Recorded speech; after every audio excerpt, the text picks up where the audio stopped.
Então, vamos para a próxima parte. Se vocês tiverem mais alguma outra dúvida, vocês podem ir perguntando, tá bom? Bom, gente, então, nesse segundo momento, eu vou apresentar para vocês um pouco da minha experiência, né, que eu tive com os meus orientados e orientandos e também colegas professores de pesquisa, tá? Vou apresentar para vocês um pouquinho dos trabalhos que a gente já realizou, tá bom? Bom, alguns estudos realizados, né? Esse aqui foi um artigo que a gente publicou, na verdade ele saiu em 2014, né? Esse aqui foi fruto da minha primeira orientação de mestrado, da Norma Amorim, tá? Coincidentemente ela é Amorim também. Então, foi minha primeira dissertação que eu orientei lá em 2011. Eu entrei na UFAL em 2010, me credenciei ao programa de pós-graduação de recursos de saneamento lá, né, em 2010, e mais para frente eu me credenciei ao de engenharia química também. Então, esse daí foi um trabalho da dissertação da Norma, onde a gente utilizou a manipoeira, caçava, tá? Caçava wastewater, né? Água residuária do beneficiamento de mandioca, né? A manipoeira. E nesse trabalho, nós utilizamos um reator contínuo, que é chamado reator anaeróbio de leito fluidizado, tá? Aqui eu tenho uma figura que ilustra esse reator. Então a gente tinha esse reator, ele tinha 2 metros de altura, mais ou menos. Acho que tinha mais ou menos 4 litros. Tá? Então a gente tinha um reservatório de entrada, onde a gente colocava manipoeira, diluía essa manipoeira, porque era impossível a gente tratar a manipoeira concentrada, porque ela tinha uma DQO de torno de 60 mil miligramas por litro. Você imagina, o esgoto sanitário tem 500 miligramas por litro. A manipoeira tem em torno de 60 mil miligramas por litro. Né? Então aí um valor muitas vezes maior do que o esgoto sanitário. Além dos componentes que tem lá, por exemplo, o cianeto, né, que está presente na mandioca, na raiz, então isso pode interferir no processo. Então a gente tinha um reservatório com a manipoeira, essa manipoeira era bombeada para dentro do reator, essa manipoeira passava aqui por um leito, que a gente chama de material suporte, né, que a gente usou argila expandida, que é aquele material de jardinagem, que a gente triturou a argila expandida, colocou aqui para crescer os micro-organismos, para prender os micro-organismos aqui, tá? E observe que eu tenho 2 bombas. Essa bomba aqui é para alimentar o reator, né? E essa outra bomba aqui é só para recircular. Por quê? Eu tenho uma alta recirculação aqui, então eu tenho essas partículas em movimento. Elas ficam sempre em movimento ascensional, tá? Então por isso que eu chamo de leito, isso aqui é o leito fluidizado, né? Ele fica fluido, tá? Então essas partículas ficam em movimento. Tem algumas vantagens pela própria agitação, eu tenho um desprendimento maior dos gases, por exemplo, do hidrogênio da fase líquida, ou do metano, né, da fase líquida para a fase gasosa, enfim. Né? Bom, então a manipoeira ela entrava aqui, né, passava por todo o reator e saía aqui. Lembra, gente, como é o nome do termo que a gente usa para medir o tempo em que ela leva para entrar e sair? Como que é? Alguém lembra? Coloca aí no chat. Como é o parâmetro que a gente usa aqui? TDH, beleza. Tempo de detenção hidráulica, né? Então, é o tempo que uma gotinha leva para entrar aqui, ó. Deixa eu mudar aqui o ponteiro. Então, muito bem, beleza. Então, é o tempo que uma gotinha leva para passar por todo o reator, ó, e sair aqui, beleza? E aí, na parte superior, eu tinha um separador trifásico, né? Porque o sólido ficava aqui, na partícula, o líquido saía aqui e o gás vinha para cá. Observe, gente, que aqui eu tenho um lavador de gás. O biogás, ele entra aqui, esse estudo era para hidrogênio, tá? Caiu na avaliação, isso mesmo, Bárbara, TDH caiu. Então, veja só, o biogás, ele entra aqui, ele borbulha numa solução de NaOH, então a solução alcalina, para eu conseguir reter o CO2. Então, o CO2, ele fica retido aqui na solução alcalina. Inclusive, eu coloco um indicador, fenolftaleína, né? Então, quando eu estou básico, ele está rosa. Quando ele vai ficando ácido, ele vai ficando transparente. Então eu tinha esse indicador aqui para visualmente ver se o meu meio líquido aqui estava básico ainda. Então quando ele ficava clarinho, eu trocava a solução. Então o biogás borbulhava aqui e passava para um medidor volumétrico.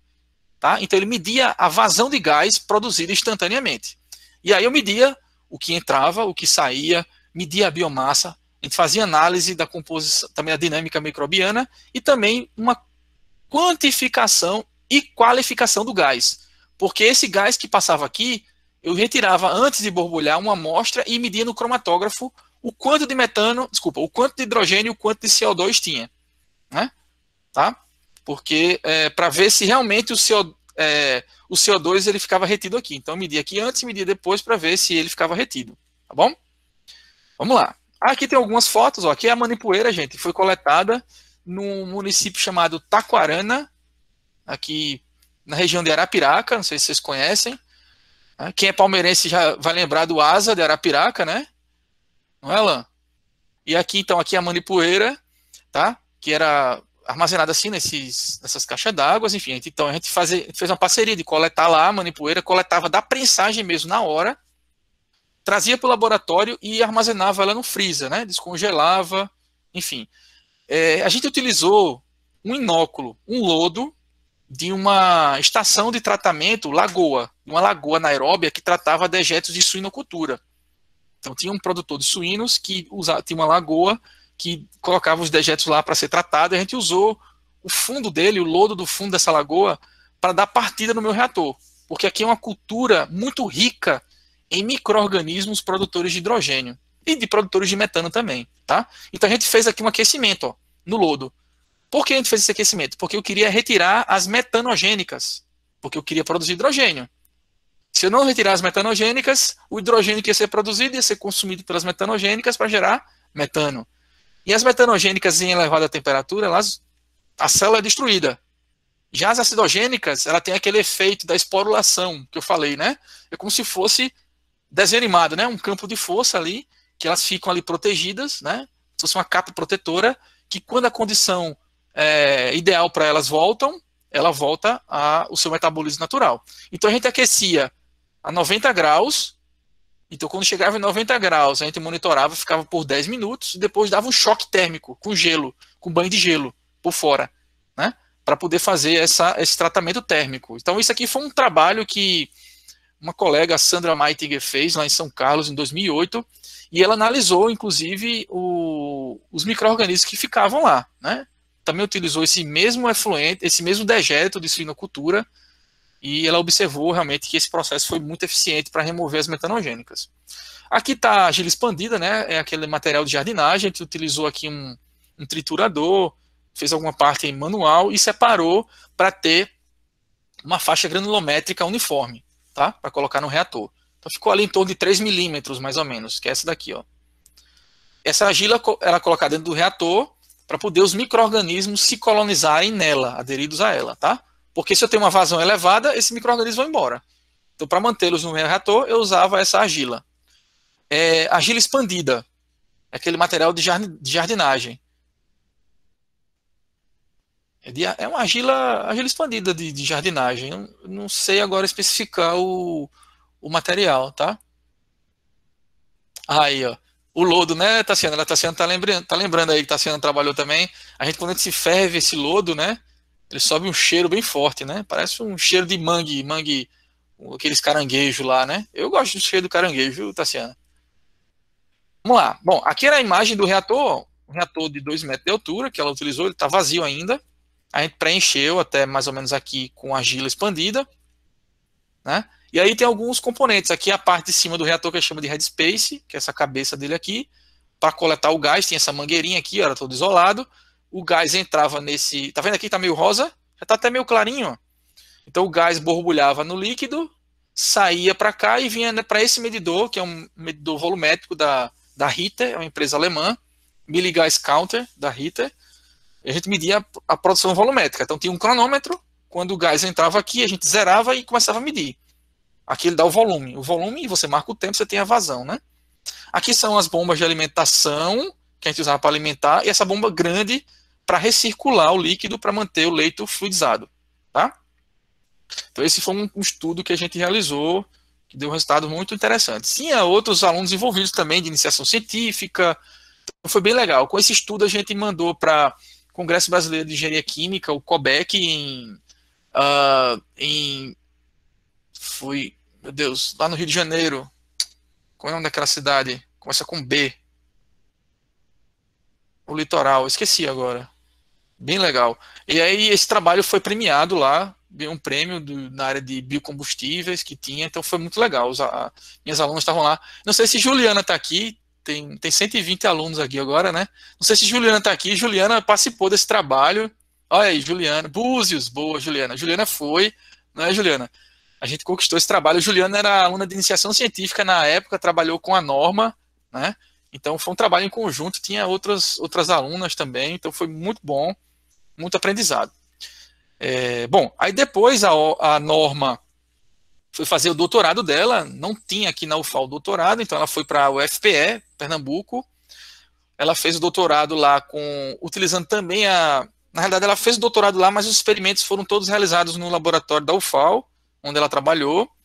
Ela utilizou a manipoeira também, só que ela quis agora produzir, alongar, né, fazer alongamento de cadeia dos ácidos, tá? E também estudar como inibir a metanogênese, tá? Então ela fez, aí originou esse paper, né, esse artigo nessa revista, que foi recente, né, assim, teoricamente recente, 2017, e já na época a Norma ela era professora do Instituto Federal de Alagoas, o IFAL, né, campus de Satuba.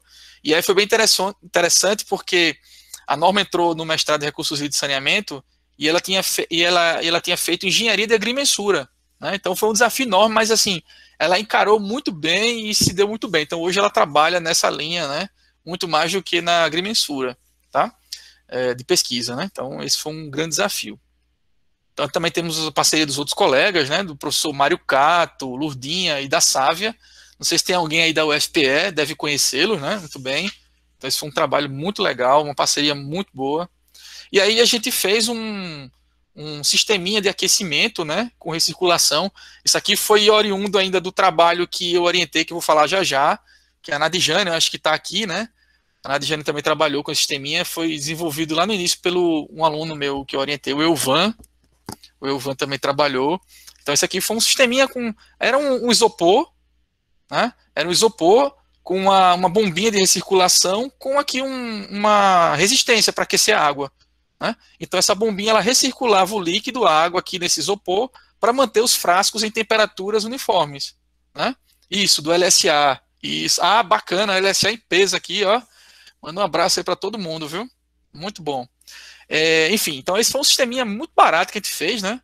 Com recirculação, a gente usou uma bombinha de aquário para recircular, tinha um controle de temperatura para a gente estabilizar aqui, né, uma temperatura média. A gente trabalhou, não me lembro agora se foi 30 graus, tá? Então, a gente usou esse sisteminha porque tem equipamento que custa muito caro, né?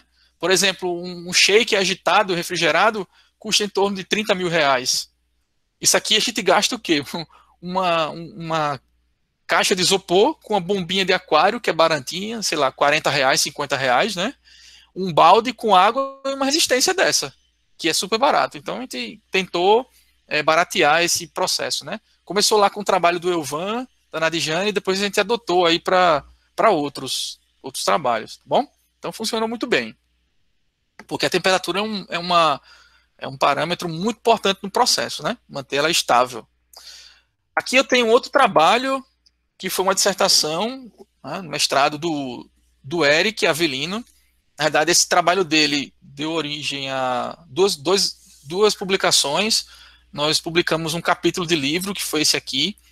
O Eric trabalhou com a codigestão de de manipoeira e resíduos de suinocultura, tá? Teve a participação também da Norma e de uma ex-aluna minha, Williane, que está fazendo doutorado lá em São Carlos. Então a gente fez um trabalho de codigestão para a produção de hidrogênio com manipoeira e resíduos de suinocultura. Tá?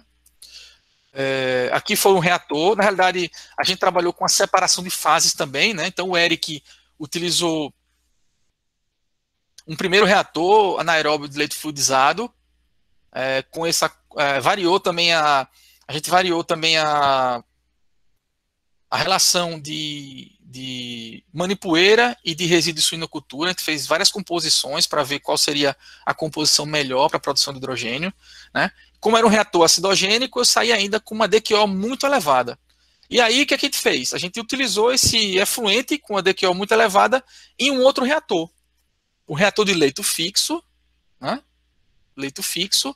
E aí, nesse reator, a gente colocou, anotar aqui, colocamos conchas de sururu, que é um marisco típico aqui da nossa região, que nessa concha ela tem na sua composição o óxido de cálcio, que é um alcalinizante natural muito interessante, né? Então a gente colocou aqui, e inclusive a gente observou que houve uma degradação dessa concha de sururu, que é um problema para a gente aqui da região, né? Para outros locais que também têm os mariscos, enfrentam esse problema de destinação dos resíduos, né? Muita gente utiliza para condicionante de solo, tem outras finalidades, tá? Então aí ele entrava com esse efluente aqui ainda com a carga orgânica elevada, alimentando esse reator de leito fixo, e o objetivo dele era produzir metano. Então, nesse aqui a gente produzia o hidrogênio e nesse outro o metano. Desafio: alcalinizar o meio, né? Neutralizar o pH, tá? Então esse é o grande desafio. Aqui também tem um outro capítulo de livro que nós publicamos. Nesse livro aí, foi recente. A gente foi uma parceria com alguns professores da universidade aqui, né, Federal de Alagoas, também de Sergipe, a Ana Budi, não sei se tem alguém da UFS aí, então foi o professor Carlos Eduardo, minha aluna, não sei se ela está aqui, a Georgia também nos ajudou, a Ana Carla Budi, eu, né, e tem outros pesquisadores também que estavam envolvidos, inclusive o José Aldo Tonholo, que é o atual reitor da Universidade Federal de Alagoas, né? E eu estou aqui também contribuir. Fruto também do trabalho de iniciação científica, nós publicamos esse trabalho nessa revista brasileira de energias renováveis, né? Onde a gente testou, foi o trabalho que a Williane, né, desenvolveu, que eu orientei. A gente testou efluentes de laticínios, lactose isolada e soro de queijo, soro de leite, né, em reatores anaeróbios em temperatura termófila. Então a gente fez essa comparação, né, do efluente total do laticínios, que é uma mistura, da lactose isolada e do soro de queijo também, que é um outro subproduto, vamos dizer assim, dessa indústria, né? A gente comparou e trabalhou com a temperatura termofílica. Nesse estudo a gente trabalhou num shaker, né, num agitador refrigerado, para poder conseguir ter um equilíbrio melhor na temperatura, tá? Então foi um trabalho que a gente fez que foi muito interessante e deu um resultado muito legal. Esse aqui foi um trabalho de um aluno que eu orientei, o Tiago Dias Marques. O Tiago trabalhou também com soro de leite ou soro de queijo, não sei como, né, a turma chama, né, traduz, né? É o cheese whey.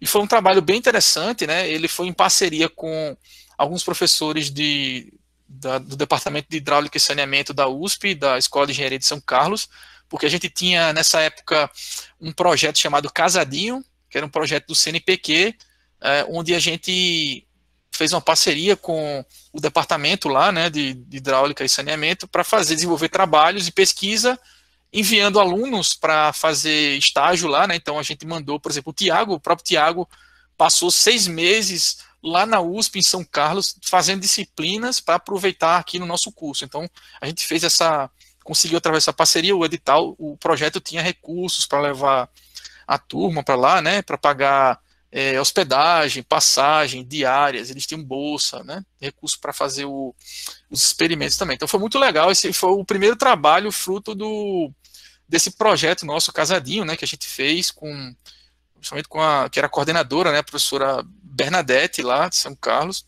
a professora Márcia Damianovic, também tinha a Isabel, né, que trabalhava lá também em São Carlos. E aí ele também utilizou esse mesmo reator, um reator anaeróbio leite fluidizado, né, só que aqui no material suporte ele não usou mais a argila expandida, a gente usou o pneu triturado, né, porque é um outro problema, né? A gente vê aí que existe a logística reversa para o pneu, né? Então, quem produz o pneu, ele tem que receber, mas nem sempre isso acontece. Geralmente, a gente observa aí os pneus sendo destinados aí nos riachos, né, nos terrenos baldios, enfim.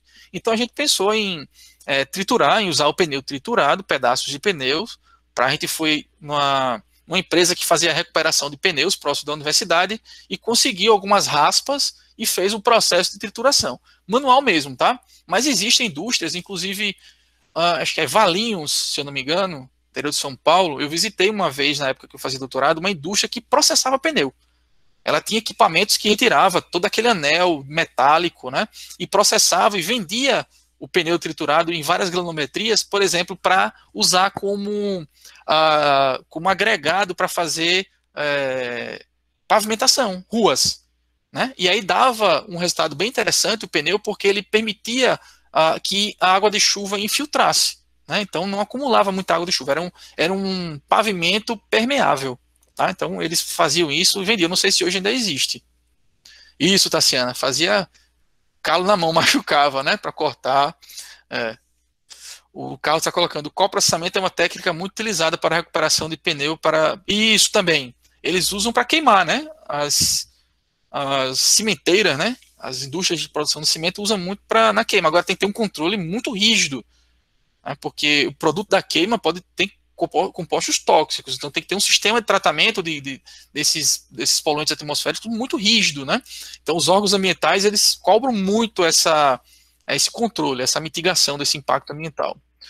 Esse aqui foi um outro trabalho de uma pessoa que está aqui, Juliana, lembra Juliana?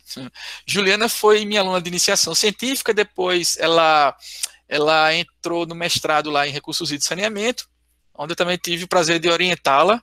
E aí, nesse trabalho, a gente testou o efluente do processamento de coco. Então, aqui na nossa região tem várias indústrias, né, que processam o coco. Então, para tirar a copra do coco, né, aquela que a gente chama de carnezinha, né, aquela parte branca do coco, a polpa dele.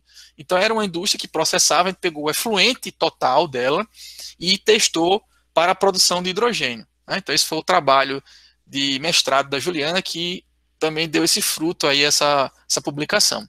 Vamos ver aqui, o Lucas está perguntando, professor, você já viu algum projeto de pesquisa laboratorial simulando operação em uma lagoa coberta em pequena escala? É possível testar esse tipo de reator em laboratório? Olha, é sim. Inclusive, por exemplo, nós temos lá, não é uma lagoa, né, mas é um processo que simula uma lagoa facultativa. Nós temos o professor Carlos Eduardo Farias, que trabalha com microalgas.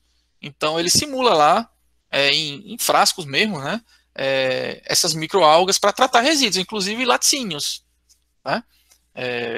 De laticínios, para tratar laticínios. Então, é possível. Existem também alguns sistemas que dá para você adaptar em laboratório. Por exemplo, quer ver um, Lucas? Há muito tempo atrás, né, eu me formei em 2004. Então, lá em 2004, eu fiz o meu trabalho de conclusão de curso, que fez uma parte voltada para experimental e simulação, envolvendo saneamento e recursos hídricos, né? Então eu tinha dois professores, o professor Márcio Barbosa, da área de saneamento, e a professora Cleuda Freire, da área de recursos hídricos. Então o que a gente fez? A gente construiu uma fossa séptica de vidro, como se fosse um aquário, né? A gente colocou até uma chicanazinha dentro para poder aumentar o tempo de permanência do esgoto lá. Então a gente fez um esgoto sintético, alimentando essa fossa, aí analisava a eficiência do processo, e o intuito era analisar como a pluma desse esgoto tratado se propagava no solo. Então eu fui em um condomínio que estava sendo construído, estavam escavando o sumidouro, estava lá no fundão, lá, cerca de 30 metros. Então eu fui lá, peguei uma amostra desse solo, trouxe para a universidade e fiz um tubo, coloquei, né, eu fiz um tubo, tinha um tubo de acrílico transparente, coloquei esse solo dentro, simulando uma compactação, né, próxima do que existia no local, né? E aí eu alimentava esse efluente que saía dessa minha fossazinha nessa coluna e analisava ao longo dela como estava a depuração dessa carga orgânica. E aí, em paralelo com esses resultados, eu utilizei um software chamado Visual Mode Flow, que fazia a simulação da pluma desse efluente no lençol freático, no solo, para ver se ele atingiu o lençol freático, né? Então eu queria saber, por exemplo, com essa vazão e com essa característica de solo e de esgoto, até onde a contaminação iria, a abrangência, né, o raio de abrangência, né, até onde iria. Então eu consegui fazer esse trabalho, foi muito interessante. Esse trabalho eu fiz em parceria com o professor Antônio Neto, que na época também se formou comigo, é professor da UFAL lá no campus do Sertão, em Delmiro Gouveia. Então a gente usou para simular o Visual Mode Flow. É utilizado para águas subterrâneas. Então, a professora Cleuda, por exemplo, trabalha muito com a simulação de poluentes de pós-combustível. Então, faz a simulação, por exemplo, se um tanque romper, né? Como é que é a propagação dessa pluma? A gente teve um trabalho muito interessante aqui, que foi do monitoramento dos cemitérios, né? Então, nós temos o necrochorume. O chorume é do resíduo, do lixo, né? E dos cadáveres nós temos o necrochorume. Então, a gente fez análise, porque nos cemitérios tinham poços de água, então a gente coletava amostra desses poços, quando não tinha, a gente pegava próximo, né? E a gente monitorou todos os cemitérios da nossa cidade e fez uma simulação para ver como se deu essa propagação dessa pluma. E a gente viu que tinha muito nitrogênio presente, né, nas águas subterrâneas aqui de Maceió. Esse foi um trabalho de uma ex-colega nossa, ex-colega não, né? Ex-colega de trabalho, vamos dizer assim, da Florilda Vieira, que ela hoje trabalha na Federal de Sergipe. Foi um trabalho orientado pela professora Cleuda, né, sobre um projeto, o ASUB, que é a Flor, isso mesmo. A Florilda ajudou muito a turma, a nossa turma, né? E depois que a Florilda se transferiu para Aracaju, nós recebemos a Nadjane, né, que está aqui no nossa aula também, né, participando. Hoje a Nadjane também é a nossa técnica de laboratório lá, está fazendo doutorado. Vai iniciar o doutorado, né? Assim quando a pandemia nos permitir, né? Na verdade, vai começar as aulas à distância, inclusive. Então, esse foi o trabalho da Juliana. Então, ela utilizou também já começou, né? Então, ela utilizou também o mesmo reator, um reator anaeróbio de leite fluidificado, de 2 metros de altura lá, né? Testando essa água residuária da indústria do beneficiamento de coco. É uma água residuária muito complexa, né, Juliana? Deu muito trabalho, porque tinha água de lavagem de equipamentos, tinha óleo, graxa, né? Então, era muito complexo. Tá? E ela utilizou a argila expandida triturada também como material suporte. Se eu me enganei aqui, você me corrija, viu, Juliana? Bom, e aí depois também entramos em uma outra linha de resíduo, que é a indústria de refrigerantes. Eu tinha uma aluna que era engenheira química, que me procurou, que entrou no mestrado lá no nosso programa de recursos e de saneamento, a Verônica Menezes. E aí a gente fez um trabalho com água residuária de indústrias de refrigerantes. Tá? Então ela testou os efluentes da indústria de refrigerante para a produção de hidrogênio, né? Porque é muito açúcar, né? Então é muito fácil. Então já não precisa nem tanto da hidrólise, porque já tem a matéria orgânica mais fácil de ser degradada, né? Então ela testou os efluentes da indústria de refrigerante para a produção de hidrogênio e deu muito certo, né? E aí conseguimos publicar esse artigo. Também utilizou esse mesmo reator anaeróbio de leite fluidizado ou fluidificado, né, contínuo, também com a argila expandida. Tá? Depois também testamos a manipoeira com a separação de fases. Esse aqui foi um trabalho de uma aluna de iniciação científica, a Ariane, junto com a Norma também, né, que trabalhou primeiro comigo lá no metano, junto com a Juliana, manipoeira. Processo fermentativo em 2 fases para a produção de hidrogênio e metano a partir da manipoeira. Então a gente utilizou 2 reatores, um de leito fluidificado e um de leito fixo, né? E aí a gente utilizou no leito fixo as conchas de sururu para tentar estabilizar o pH. Tá? Thaís está perguntando, professor, seria possível a produção em efluente do processamento de milho? Sim. É interessante que é amido, né? Muito açúcar. Para a produção de hidrogênio, bomba, né? Para metano também, certo? Então pode sim. Esse aqui foi o trabalho do Gabriel, que também é um dos nossos instrutores. É o trabalho que foi em cima daquele biodigestor que eu mostrei para vocês, né? Junto com também o que a Williane, né, e a Emanuele fizeram, o professor Elton e o professor Guilherme Bastos Lira, do Centro de Ciências Agrárias da UFAL. Ele monitorou e também a gente viu a questão do biofertilizante no solo. Então tá aqui as imagens do biodigestor e do cultivo do tomate cereja, né?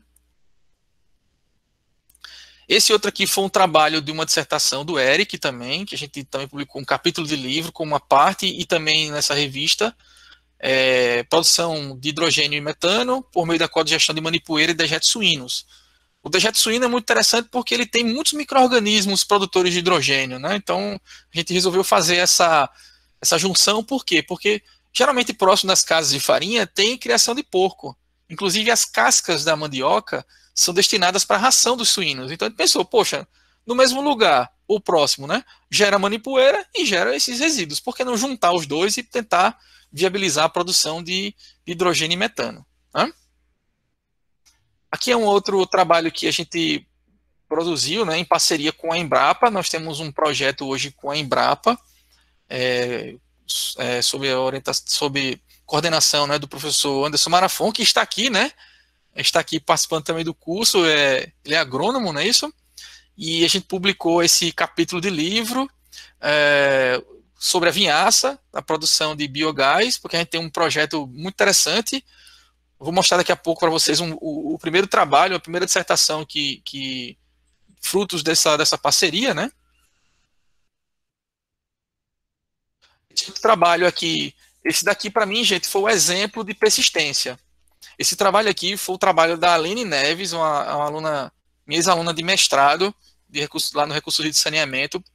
Ela defendeu esse trabalho, eu não me lembro que ano, tá? Mas esse trabalho foi publicado em 2019. Acho que levou uns 4 anos para ser publicado. Acho que a gente mandou para umas 10 revistas. Então esse foi o trabalho que me ensinou a ter paciência, persistência e, o principal, acreditar no potencial, no seu potencial, né?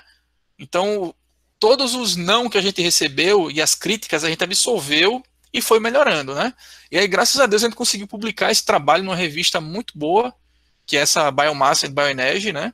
Que é uma revista de uma boa qualificação. E aí também foi fruto dessa parceria que a gente teve com o pessoal de São Carlos, tá bom?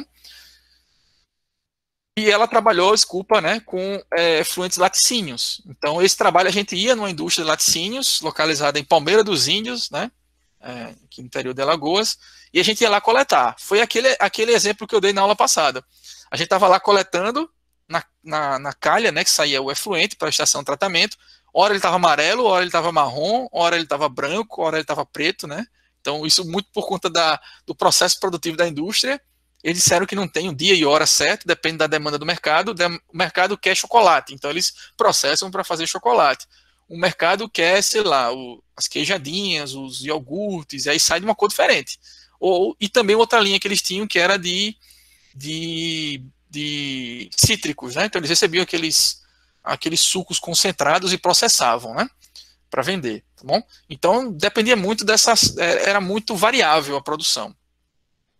Aí ela também utilizou um reator anaeróbio leite-fluidizado, só que em uma escala menor. Acho que ele tem mais ou menos 1 metro de altura, um pouco menor, porque a gente precisava de um grande volume de resíduo, e Palmeira dos Índios tem uma certa distância de Maceió para ficar nessa logística de coleta, né? Então coletavam 200 litros mais ou menos e congelava, e aos poucos ia retirando para não também perder tantas características reais do resíduo.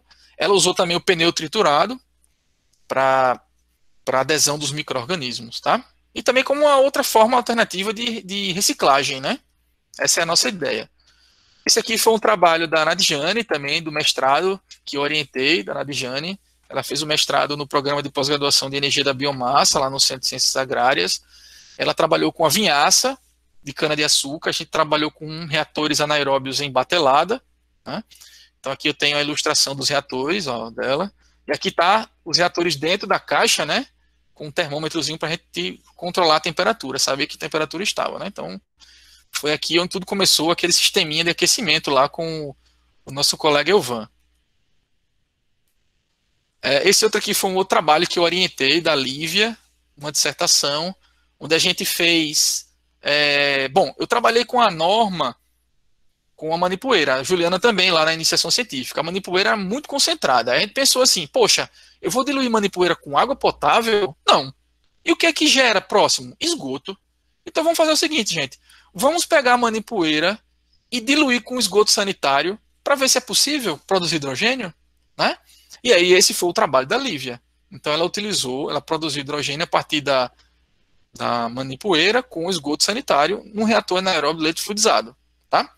Com o intuito de fazer essa diluição, porque a composição do esgoto sanitário é muito, muito, muito fraco assim em relação à composição da manipoeira, né? Para poder favorecer a produção de hidrogênio. Porque para produzir hidrogênio, gente, tem que ter muito açúcar, muito carboidrato, tá? Senão não consigo produzir. Por exemplo, efluentes de suinocultura não tem carboidrato. Eu não consigo produzir bem hidrogênio, eu consigo produzir metano. Mas a manipoeira é rica em amido, eu consigo. Efluentes de laticínios, efluentes de indústria de refrigerante, enfim, né? Aqui está uma dissertação que eu orientei, da Chayana, não sei se ela está aqui também presente. A Chayana, ela trabalhou com soro de queijo em pó, na verdade a gente testou, né? Produção de hidrogênio a partir do soro de queijo em pó, da lactose isolada do efluente de indústria de laticínios. Tanto é que aquele trabalho que eu publiquei com a Williane, né? Foi sob condições termofílicas em batelada. Esse trabalho foi com um reator contínuo, certo? Também tivemos um trabalho da Thaís, foi no programa de energia da biomassa do Centro de Ciências Agrárias, onde a gente testou resíduos do processamento de acerola. Acerola. Tinha a indústria que processava acerola para fazer polpa de acerola, então restava o bagaço. Então a gente testou esse resíduo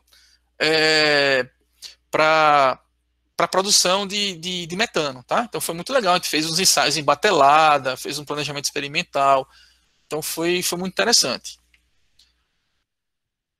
Também eu orientei o trabalho do Ícaro.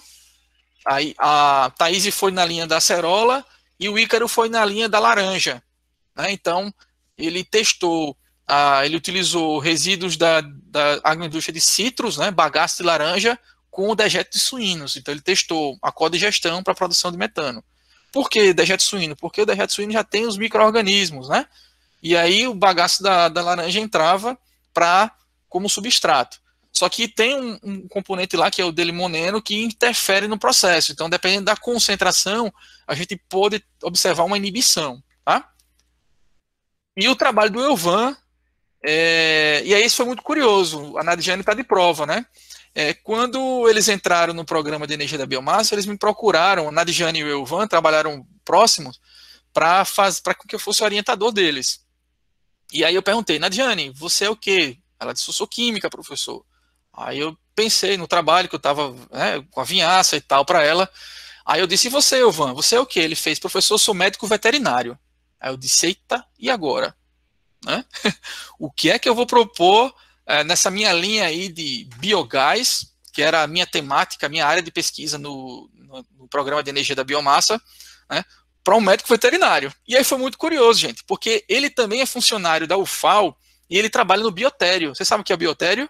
Aquele lugarzinho lá que produz e que mantém lá os animaizinhos, ratos, enfim, para fazer os experimentos, né? Então ele é o coordenador do laboratório lá do biotério, da UFAL. Aí eu disse para ele, Elvan, o que é que você tem de resíduo lá? Ele fez, olha, professor, eu tenho a cama dos ratinhos lá, que a gente troca, joga fora. Né? Então a gente pensou, poxa, então vamos usar os resíduos do biotério para ver se a gente consegue produzir metano. Né? E aí, como ele também é da área de, como ele era médico veterinário, né? Aí a gente também tem um curso de medicina veterinária na UFAL, estava lá no campo, estava em Viçosa, na cidade chamada Viçosa, agora parece que veio para Rio Largo, né? Está lá e cá ainda, né? Está em Rio Largo e Viçosa. Aí a gente viu que tinha trabalhos que falava do fluido ruminal de gado, o gado, né? Porque abatia, né? Os matadouros abatiam e tinha lá aquele fluido ruminal, que tem muitos micro-organismos que degradam, né, esse material que a gente tinha. O que era os resíduos de biotério? A gente usava maravalha de pinos, de madeira, era bagaço de cana, né? Então era essa biomassa que tinha e era muito próximo assim das características do que o boi ruminava, né? Do que esse fluido ruminal ajudava a degradar. Então a gente testou os resíduos do biotério com o fluido ruminal. Aí ele foi lá no matadouro com a garrafa térmica, né? Porque o fluido ruminal ele tem uma temperatura que fica ali dentro, né? E se a gente tiver algum choque de temperatura, a gente perde essa cultura de micro-organismo. Então ele coletou tudo certinho, armazenou, trouxe para o UFAL aqui em Maceió e a gente fez o experimento. E aí foi muito legal o trabalho dele, né? Ele produziu, inclusive, aquele sisteminha de aquecimento. Então foi excelente, né? Então foi uma outra ocasião que me ensinou muito, né? Porque eu fiquei perdido. E agora, o médico veterinário, o que eu vou fazer com ele, né? O que eu vou propor?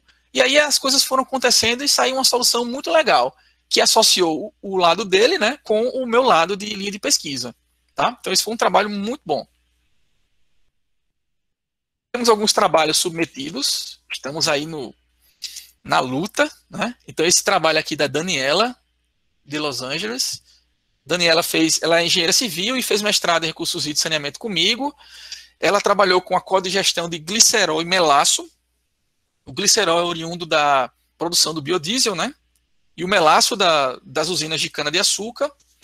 A gente fez a codigestão para a produção de hidrogênio, tá? Hidrogênio. Na realidade, a nossa ideia inicial era produzir hidrogênio ou etanol. No final, a gente percebeu que quando a gente aumentava a concentração de glicerol, a gente desviava a rota para a rota do 1,3-propanediol. Quando a gente adicionava o glicerol, a gente aumentava a produção do ácido propiônico. E a rota do ácido propiônico é a rota que consome hidrogênio. Então, a gente tinha uma perda de hidrogênio, mas em compensação a gente tinha o 1,3-propanediol, que é um metabólito, que é um subproduto de alto valor agregado. Né? Valor econômico mesmo, financeiro falando. Então o trabalho acabou dando um fruto muito interessante, né? A gente conseguiu em algumas situações produzir hidrogênio, pouco etanol, mas muito 1,3-propanediol. Então por isso que a gente colocou aí produção de biocombustíveis. O outro trabalho também que a gente está na luta, né? Aguardando a resposta, é o da Tassiana, que está aqui com a gente. A Tassiana trabalhou com o melaço de cana-de-açúcar, tá? Ela fez aumento da carga orgânica, enfim. Fez também análise da comunidade microbiana, utilizando as técnicas de PCR e DGGE, né, para ver como se comportou ao longo das fases operacionais, ao longo do aumento da carga orgânica progressiva, e aí a gente está aguardando esse trabalho. Já recebemos a revisão, já enviamos, e ele está sendo ansiosamente aguardado, né? Se recebeu não, é um aprendizado, vamos para outra. O da Daniela também é a mesma coisa, a gente mandou para a revista, recebemos os questionamentos, estamos fechando, e aí vamos enviar. Nós temos até terça-feira para enviar os questionamentos da Daniela. Tá? Então, se Deus quiser, sai aí também. Vamos lá. Aí, ainda temos o da Geórgia, não sei se a Geórgia está aqui. A Geórgia trabalhou com vinhaça para produção de hidrogênio e metano, separação de fases, também 2 reatores anaeróbios de leite fluidizado, né? E um segundo reator, o metanogênico, ela também utilizou as conchas. Na verdade, não, ela utilizou um recipiente com as conchas sururu para tentar alcalinizar, né, o meio. Esse aqui é um outro trabalho que também está com um artigo submetido. Um outro resíduo que a gente utilizou, ó, as cascas da banana. Tá? A gente utilizou casca de banana também para produção de hidrogênio. Inclusive, a gente está escrevendo uma patente para esse trabalho, porque a gente conseguiu produzir etanol. Né? Além do hidrogênio, a gente conseguiu produzir o etanol a partir das cascas de banana. Depositamos a patente do trabalho do Hélio, do biodigestor, né? Aspectos construtivos e disposição de um biossistema integrado para geração de gás metano e biofertilizante. Também eu fiz um trabalho que eu esqueci de colocar aqui, foi da Stephanie. A Stephanie, é curioso, a Stephanie ela foi a primeira engenheira civil formada no sertão de Alagoas, porque lá no campus de Delmiro Gouveia nós temos o curso de engenharia civil, né? Então ela foi a primeira mulher formada em engenharia civil. E ela veio fazer mestrado e eu fui orientador dela, né? Ela trabalhou, como ela estava no sertão, eu pensei o quê? Palma. A palma, né? Vamos testar a palma para produzir hidrogênio. Então a gente conseguiu produzir bem hidrogênio e também etanol. Tá? E a gente depositou essa patente. Também desenvolvemos um trabalho recentemente com José Mendes Neto para a produção de hidrogênio e etanol a partir da casca da mandioca. Né? Então, veja, a gente cerca tudo que é resíduo das indústrias que a gente trabalha, né? Manipoeira, casca, enfim. E aí deu muito certo, a gente conseguiu produzir tanto o hidrogênio quanto o etanol da casca da mandioca. Esse foi uma dissertação. Esse outro foi um trabalho, não sei se está aqui o Antônio. O Antônio fez o trabalho de conclusão de curso comigo, ele era da engenharia química, né, se formou, e hoje está fazendo o doutorado na Federal de Uberlândia. Né? Então, tá aí, ó, Antônio Carlos, isso aí. Esse trabalho foi o TCC dele, o famoso TCC, né, trabalho de conclusão de curso. Então, a gente testou o açaí, na realidade, a semente e as ráquilas, para a produção de biohidrogênio. A semente do açaí e a ráquila são aquelas tirazinhas, né? Que o açaí cresce grudado ali, né? E a gente testou para a produção de hidrogênio e deu muito certo, né? A gente conseguiu depositar essa patente. Também temos aqui um outro trabalho que foi a produção simultânea de biohidrogênio e bioetanol a partir de algas, porque nós temos um litoral aqui belíssimo, né? Na aula passada eu mostrei algumas imagens para vocês antes de iniciar. E aí nós temos as algas residuais que são retiradas para dispor. A gente pensou numa alternativa para essas algas. Aí foi um trabalho que eu fiz com o Gabriel e a Manuel, né, que são os nossos instrutores que estão aqui também presentes, como uma forma alternativa de gerar biocombustível. Aí depositamos também essa patente. Esse foi o trabalho o último que eu defendi, né, dissertação, que foi o trabalho em parceria com o Anderson Marafon, da Embrapa, da Olga, onde a gente trabalhou com a codigestão do caldo de capim-elefante e da vinhaça, né? Então, a Embrapa tinha um interesse em utilizar o capim-elefante, né, a massa sólida, para gerar energia térmica. E aí, para ter a massa sólida, tinha que retirar a umidade para queimar.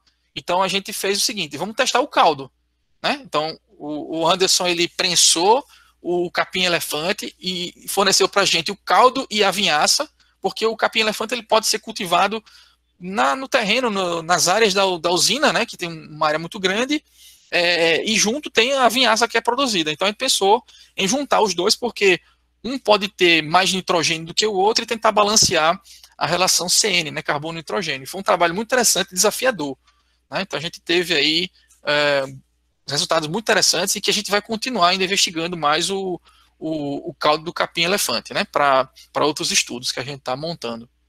É uma parceria muito importante para a gente aí.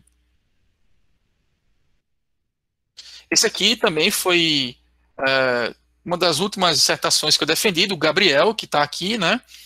O Gabriel, ele trabalhou com produção de biohidrogênio a partir de frutas e vegetais residuais. Então, por exemplo, nós temos aqui a Ceasa, né, que é o local onde recebe e distribui os alimentos. Então, a gente via que tinha muitos alimentos desperdiçados, que eram depois doados para alimentação de animais, e a gente pensou em utilizar esses alimentos estragados para a produção de hidrogênio, etanol, né?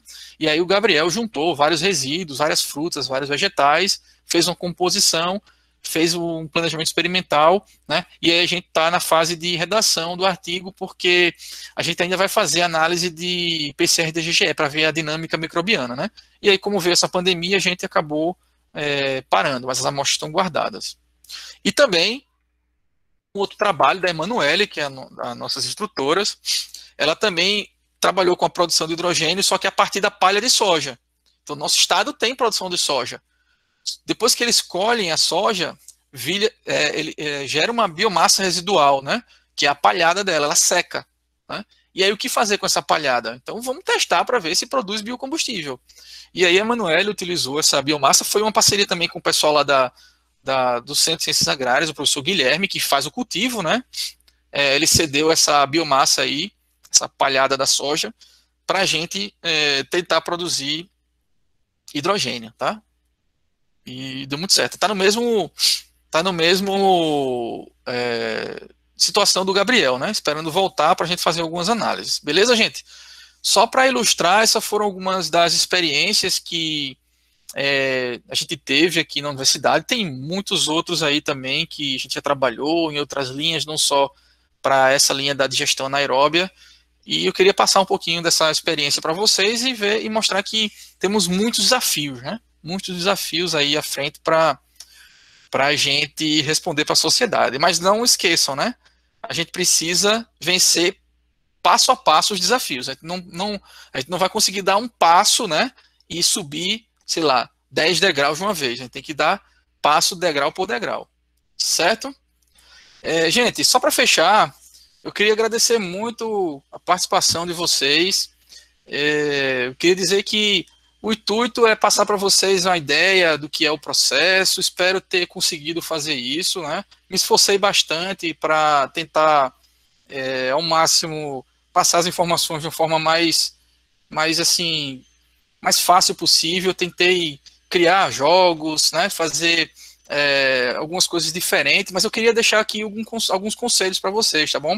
Invistam nisso que vocês estão fazendo. Vocês estão se capacitando, estudem, invistam em você. E acreditem em cada um de vocês. Vocês têm muitos potenciais, né? Vocês conseguem superar. E não esqueça do que eu disse, gente. Se você for estudar, né? Se você escuta, você pode esquecer. E se você vê, você entende. E se você faz, pratica, você aprende, tá bom? Então esse professor, Pierluigi, ele dizia assim, aula dada, aula estudada hoje. Esse era o lema deles, tá? Então façam isso. E eu queria dizer o seguinte, que nesse momento tão difícil, né, eu comecei a lembrar um pouquinho sobre filosofia, né, de algumas coisas que eu ando estudando, assim, depois vai ficando um pouco mais velho, vai se interessando também por essas coisas, né. Aí eu lembrei,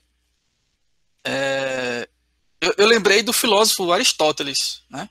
Aristóteles falava da felicidade. Então eu espero que vocês sejam felizes, que alcancem seus objetivos, e que acreditem em vocês, né?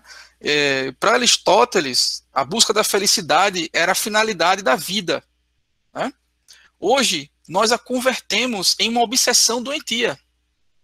Acreditamos que é um direito nosso. Alguns dizem que a felicidade está nas coisas pequenas. O canto dos passarinhos, o aroma do café, né? Um carinho de um amigo, de um familiar, de um filho, de uma filha, né? Ou, sei lá, participar de um quiz desse e conseguir responder, ou conseguir participar, né? Então, reflitam sobre a felicidade, né? Sejam éticos, né? Primeiro passo é esse, ser ético, para que vocês consigam muito sucesso na vida, conseguir deitar no seu travesseirinho para dormir toda noite, né? Muito tranquilo, tá? Então, humildemente, é o desejo que eu tenho para vocês, desse professor, tá? Professor Eduardo Lucena, dessa mensagem. Sejam felizes, aproveitem. Vamos superar essa fase, é uma fase difícil para todo mundo, né? E se cuidem, cuidem dos seus familiares, tá? Vamos superar tudo isso. Gente, invista em vocês. Vocês têm capacidade, tá? Eu confio em vocês, tá bom? Então, era isso que eu queria dizer. Muitíssimo obrigado, gente. Um ótimo São João para vocês. Aproveitem em casa, curtam as lives, curtam os familiares, estudem, leiam. Leiam coisa boa, tá bom? Para encerrar, vou fazer depois uma atividade e colocar uma avaliação do curso para vocês e vou disponibilizar essas videoaulas também para vocês, tá bom? Muito obrigado, eu peço desculpa por algum problema que nós tivemos, né? Alguns problemas operacionais, enfim. Mas eu tentei me esforçar ao máximo para fazer com que esse curso ele ocorresse da melhor forma possível, tá bom, gente? Muito obrigado mesmo, estou à disposição, qualquer sugestão de novos cursos, coloquem lá no Google Classroom, 15 dias mais aberto, tá bom? E é isso, gente, muito obrigado, confio em vocês, tá bom? Ótimo. Bom fim de semana, gente. Abraço. Boa sorte, desejo a todos sucesso e que fiquem com Deus, tá bom? Muito obrigado. Até o próximo. Saúde, gente.